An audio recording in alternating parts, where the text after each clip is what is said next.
Morning বন্ধুরা, welcome to my blog. চলে এসেছি আজকে একটি নতুন ভিডিও নিয়ে। তো দেখতেই পাচ্ছ কি মনে হচ্ছে এগুলো দেখে। এগুলো আছে কাঁঠালের রস আর দিয়ে সুজি আর চিনি আর স্বাদ মতো লবণ দিয়ে এটাকে ভালো করে ফেটিয়ে নিচ্ছি, মানে মিক্স করে নিচ্ছি। তো আজকে আমি বানাতে চলেছি তালের বড়া নয়, কাঁঠালের বড়া।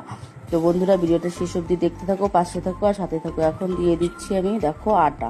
এটাতে ময়দা দিলে আরও বেশি ভালো হয়, কিন্তু ময়দা আমার কাছে ছিল না, তো আটাই ছিল, সেটা দিয়ে আমি করছি আজকে এই কাঁঠালের রেসিপিটা, কাঁঠালের বড়া রেসিপিটা।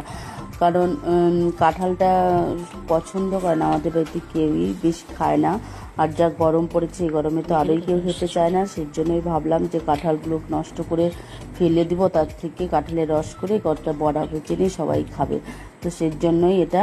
তো এখন দেখো আমার একদম মাখা কমপ্লিট। এরকম করে মেখে তারপর রেখে দেবে আধ ঘন্টার জন্য। তো আধ ঘন্টা কমপ্লিট, আমি এখন ফিরে চলে এলাম। তো দেখতেই পাচ্ছ কীরকম হয়েছে।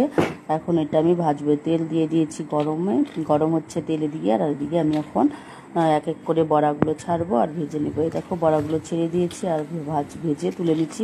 সুজিটা দিলে কী হয় বলো তো, সুজিটা দিলে বড়াটা নরম হয়, তুলতুলে হয়, খেতেও মজা, আর না হলে শক্ত হয়ে যাবে, সেজন্যই।